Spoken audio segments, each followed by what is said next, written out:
Hello everyone. Thank you for joining today's Combined Self-Nomination Virtual Office Hour session.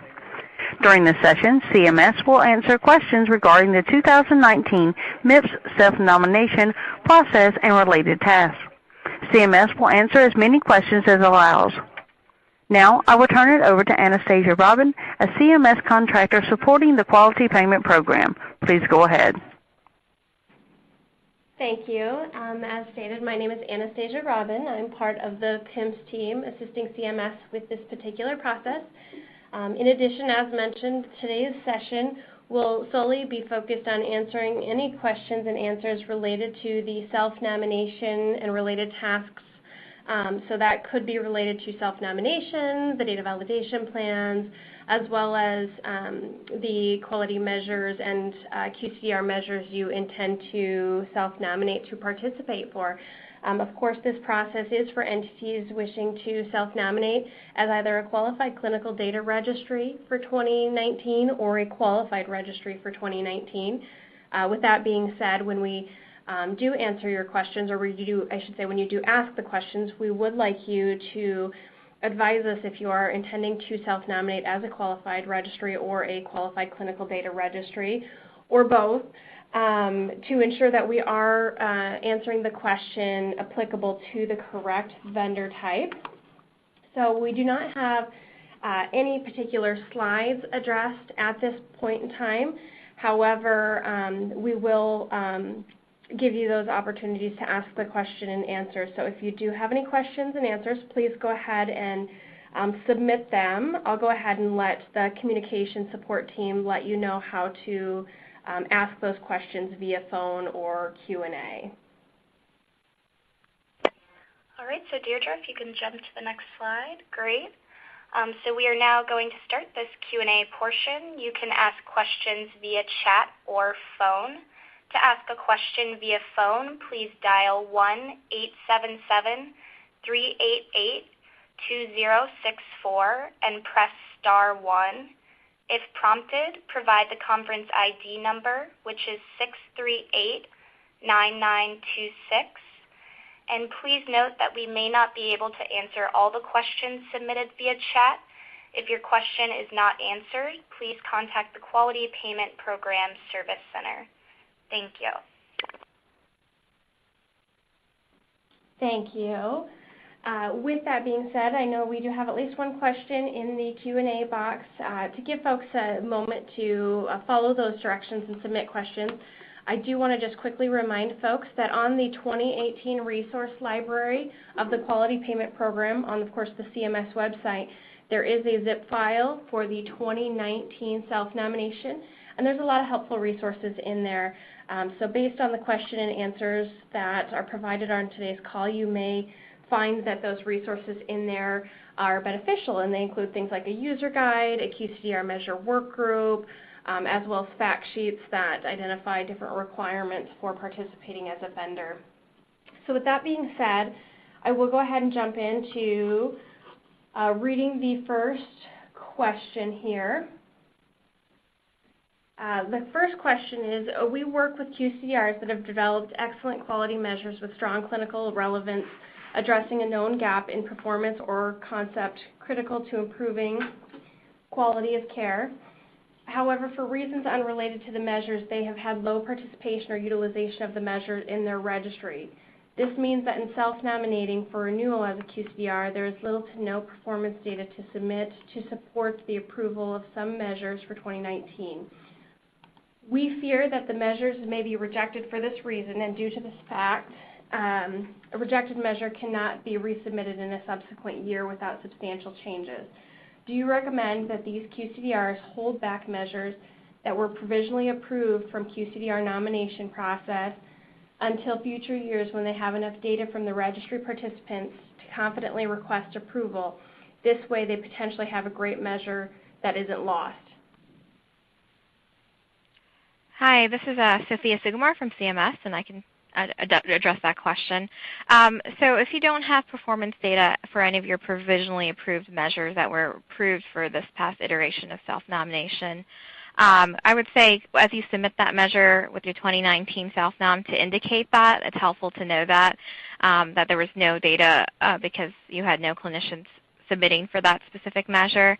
Also, if you have any data, or I'm sorry, not data, any evidence to support that there's that gap, that that measurement is needed for that specific area on that specific measure, that is helpful to have as well. I believe we have an area on the Qcdr measure template that asks for evidence of a gap, and so that would be a great way for you to kind of show us that there is a gap and there is a need for this measurement. We wouldn't necessarily just reject a measure just because no one had previously submitted data on it. That would not be a reason. We would factor that into our decision making. And we've had, occurrences where we've continued a provisional approval because there was no data to support that, the measure's topped out or there's no room for improvement. So it is just helpful to have that information. It's not that we discourage you from not, self-nominating that measure because you have no data at all. It's really, we leave it up to the Qcdrs to decide what's best for their clinicians and what they want available for reporting, keeping in mind that you have that 30 Qcdr measure maximum that you can reach. Thanks, Sophia.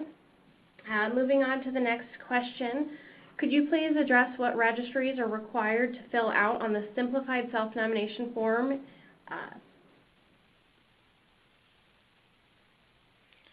So if you're an existing Qcdr or qualified registry, and you've been in good standing for the past 2 years, this year and last year, and you haven't been put on probation, you likely qualified for what's called a Simplified Self-Nomination form, meaning that we pulled information from your 2018 form into your 2019 form. What we're asking you to do as a registry is to go in and verify that the information is still valid. Check your demographics, your address, your name of your vendor, check your data validation plan, that you intend to still use the same methodology for the 2019 performance period, and make sure it still meets our requirements. Check that you want to support the same measures and improvement activities and promoting interoperability measures, or if you want to change that, you can make those changes. It's just it's provided as a pre-filled form just to make it easier. It's kind of our incentive for those vendors that are in good standing that haven't missed any requirements during the program year to incentivize their participation moving forward. Hi, this is Hector from the MIPS team. I would also add that any field that's noted with an asterisk is required to be completed in order for the self-nomination form to be submitted, or prior to the submission form to be submitted and accepted by JIRA. Good point. Thanks, Hector. So that it would be a good idea to make sure those areas are filled out completely before you submit. Thanks, Sophia and Hector. The next question is from a group self-nominating as both a qualified registry and a Qcdr for 2019. The question is related to a proposal in the 2019 proposed rule, and it states, given the proposal for Qcdrs to have their measures centrally licensed for use through CMS in 2019 and the corresponding attestation in the self-nomination form, are Qcdrs still expected to obtain individual licensing agreements with other registries interested in using their 2019 measures? Since we are in rulemaking, we can't really address the issue at hand. We are working through rulemaking to kind of decide whether or not we want to finalize this policy. We will work with the Qcdrs to mitigate, how we can, if there are additional measures you wish to support that don't belong to you after the fact, regardless of whether or not we finalize this proposal. We will work to build that time in there, knowing that, right now everything is up in the air and we cannot ask that you reach out for permission prior to self-nominating, knowing that that might change. Don't think that would be fair for you to put the work in and then come to find you didn't need to do all that work. So at this point, what we can do is kind of come up with a mitigation strategy. So we would work with you guys as we approve your measures to then give you some time to either, reach out to those vendors to see if you can get their approval. I mean, if you want to take the time to do that now, and it's not a large burden to do so, and you do see that there are measures that are in 2018 that you're interested in using for 2019, that is up to you. But again, we would wait till this proposal decision is made through the final rule in order to make, and as a part of our request to ask you guys to harmonize and ask you to use someone else's measures. Those decisions would all wait and would not be made until we hear through the final rule what the decision is with regards to the finalization of this policy. Thanks, Sophia. I'll pause here. Do we have any audio questions that have been submitted at this time? Not at this time. If you would like to ask an audio question, please press star, then the number 1 on your telephone keypad. That's star, then the number 1. Thank you. The next question in the Q&A box. Can you confirm that for registries and Qcdrs to offer EHR measures that they must be certified to the 170.315C1-3 criteria?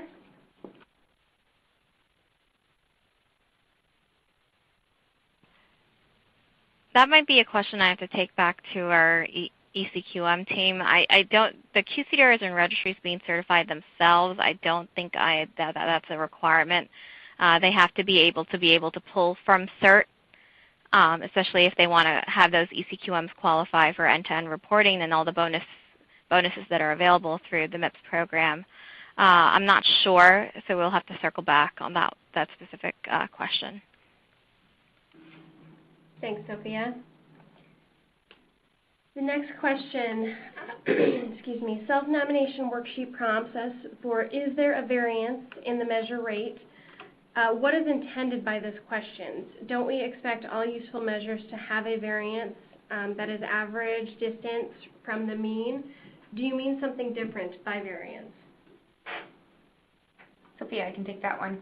CMS does anticipate a performance rate variance, but what we're looking for by this question is to ensure it reflects an opportunity for performance improvement and not data imperfection. So is it a workflow or an error in data abstraction, and that's what's causing the variance, or is it truly indicating a gap?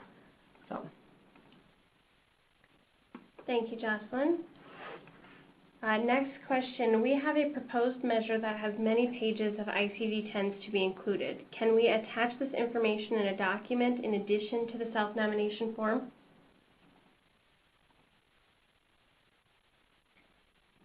And yes, you can. If you'd like to provide supplemental attachments, it's helpful, definitely when it shows what settings or details. But what we're looking for in the template is more of a high level. We wouldn't need, for instance, all of the diabetes codes or all of the cancer codes within the cell itself, but just that high level diabetes statement or patient population is just an example. But additional details can be uploaded. Thank you. We would like to include our data in a graph form. Can we attach this information in a document in addition to the self-nomination form?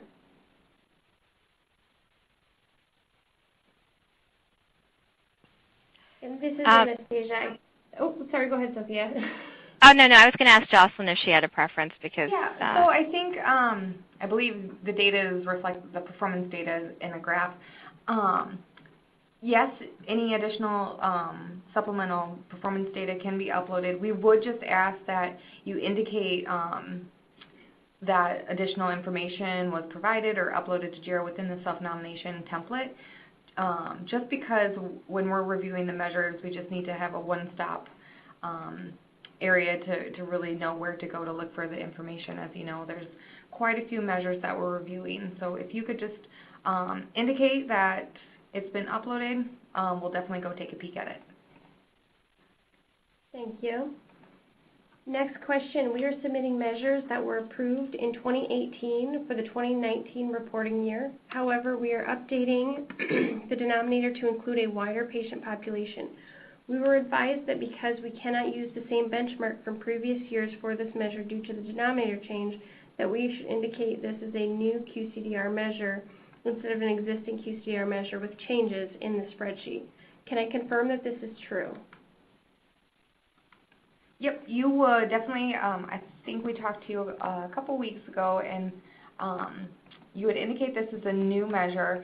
Any details surrounding, our conversation, there is a column that asks the changes from year to year, and we did capture the notes that we gave you that advice as well. So I think it's please indicate what changed in the existing measure and how this will impact the intent of how it changed from the 2018 version. So if you could provide that detail in there and just sort of recap our conversation. We have our notes, but it never hurts to over-communicate. Thank you.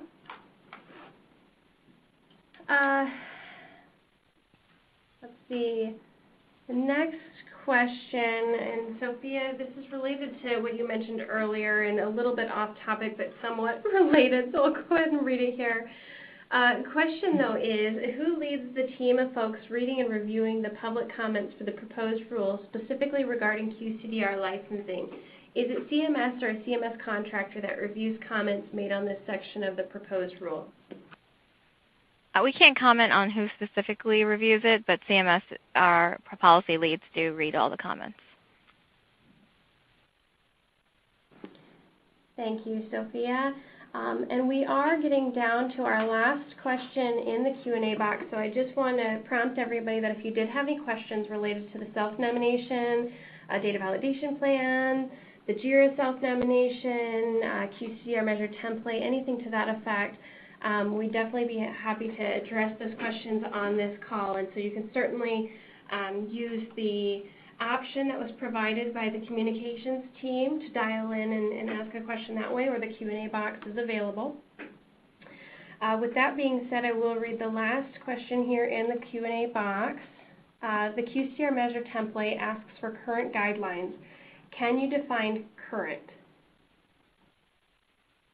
Yes, what we're asking here is for the most recent. Typically that's, I think we allude to a time frame within the measure or the handbook within the toolkit. I believe it's about 3 to 5 years. That being said, we know that some guidelines have not been changed for quite a long time, but we just request that the measure aligns with the most recent guidelines. Thank you, Jocelyn. Let's see, with that being said, I don't have any other questions in the Q&A box. Oh, it looks like one did pop through. I'll pause though. Do we have any audio questions at this time? There are no audio questions at this time. Thank you. We did get one more question in the Q&A box. We will go ahead and close off the call early if we do not have any question and answers or questions coming into the call. So again, if you have any questions related to the self-nomination process or any of its related tasks, please put that in the Q&A box now. That way we can get it addressed before we do close up the call. It does look like we have a couple now here. So the next question, so by variance in column O of the self-nom website, a worksheet, CMS means error variance, not population sample response variance? We're basically asking you to define or to detail what is the rationale behind or the reasoning behind the variance. So you can provide your standard deviation, but then just indicate, this is it's appropriate for, it doesn't have any errors or something to the fact that the variance is not attributed to errors or erratic data collections or imperfections. Thanks, Jocelyn. Next question. We are updating the wording of some of our denominators and numerators to be more descriptive of the requirements. Do we submit these as existing with changes or existing with no changes? You would say there would be changes, but I think you would definitely want to say no, that it did not impact the intent of the measure, just so that we are aware that there were changes, because those changes will be highlighted for us to go review, but therefore they are considered changes, but it doesn't impact the intent, and the data would be comparable from year to year. Thank you. Next question is directed to Dr. Green, but unfortunately we don't have Dr. Green available on the call today. Of course, Sophia Sugamar from CMS, who works right along with Dr. Green, will be able to comment on this. But the question is, you previously indicated you would prefer EHR vendors not to become QCDRs. Do you still feel this way? I think we've made it abundantly clear who we would want to be a QCDR in terms of our proposals moving forward for the 2020 performance period. So I think that we're looking to have, especially since QCDRs, you're able to create your own measures, people that have that clinical understanding and have clinical expertise and also experience with measure development, because we've been in instances where we've met with potential vendors who didn't understand necessarily the measure constructs and what a multi-strata measure was, or risk adjustment and things like that.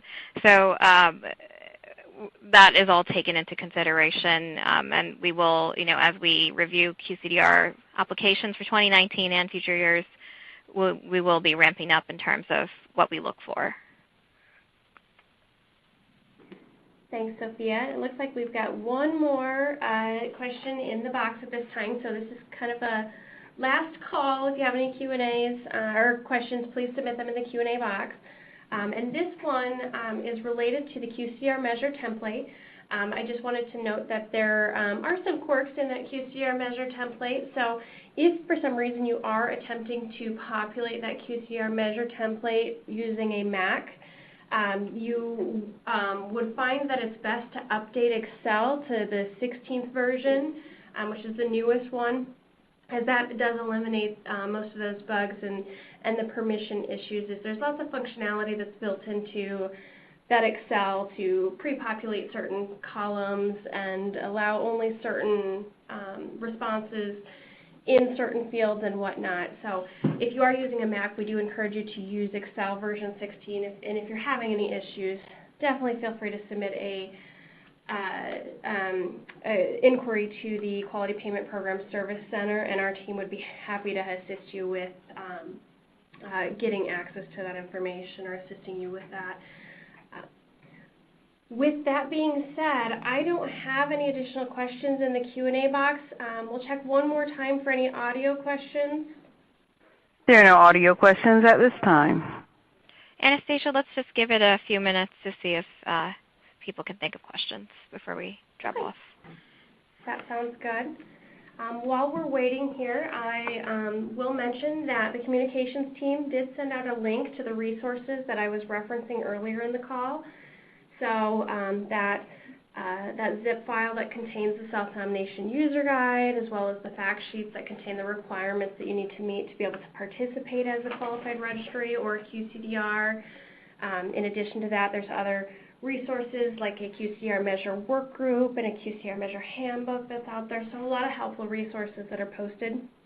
The communications team did send the link to that information out via the webinar platform, so you should be able to access that information easily.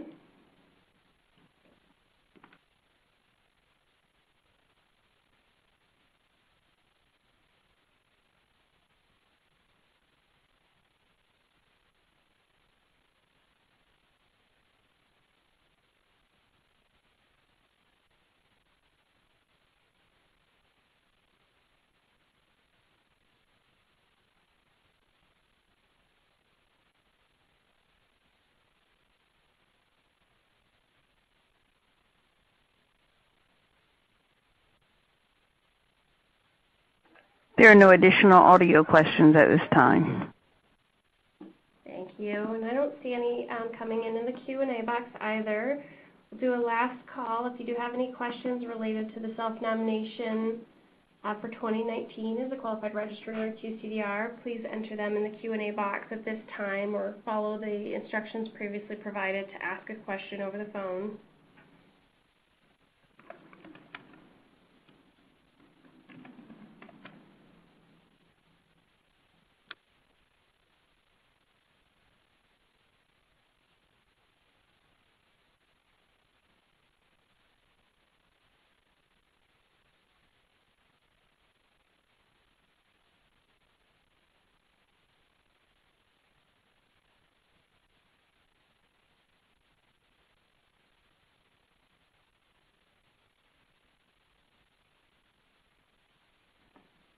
It does look like I received a question in the Q&A box related to the Qcdr measure template.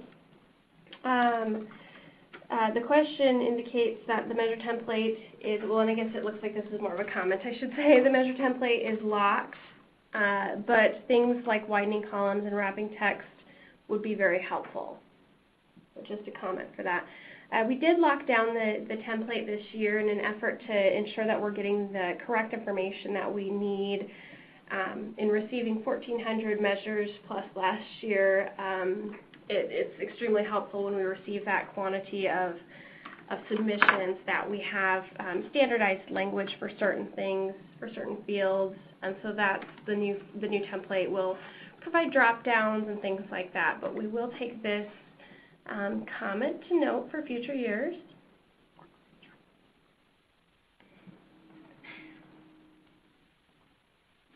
And I'm not seeing any additional questions coming into the Q&A box.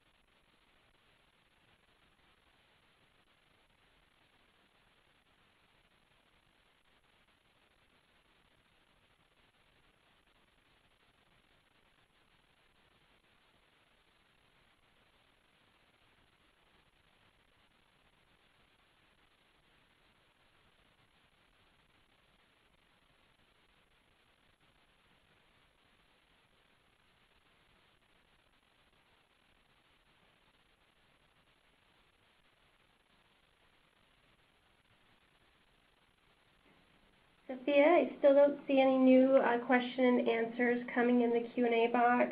Do we have any audio questions at this time? No audio questions at this time. Sophia, Okay, would you like to continue?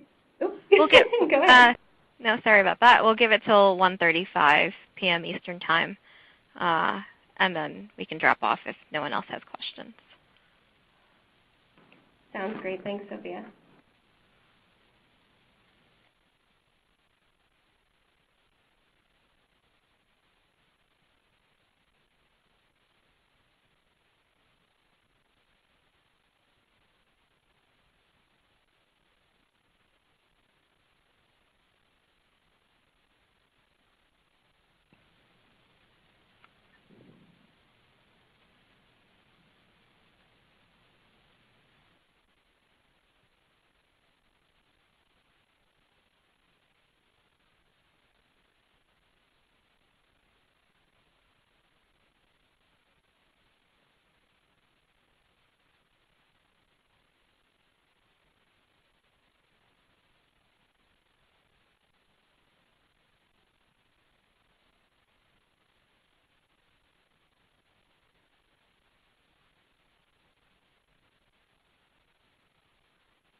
just last call, everyone. If you have any questions, feel free to ask now. We otherwise plan to end the call in the next minute.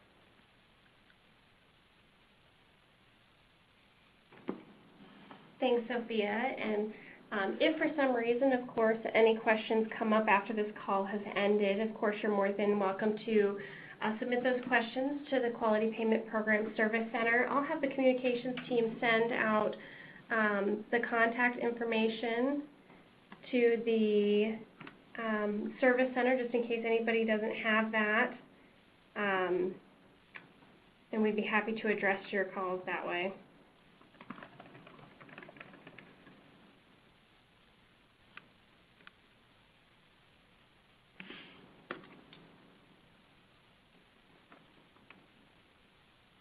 All right, I guess we're at time. So thank you everyone that joined. Again, if you have any further questions you could think of during the whole process, feel free to bring it up through a QPP Service Center help desk ticket, or if you're an existing vendor, feel free to bring your questions to our support calls. Otherwise, I believe we're going to have another office hour session next month. Is that right, Anastasia? As it relates to self-nom? Yep, we do it. I believe it's scheduled on October 11th. So if you have any questions that arise and you know, around that time, you're welcome to join us again on another session like this. All right. Thank you all for joining. Thank you. This concludes today's conference. You may now disconnect. Speakers, please hold the line.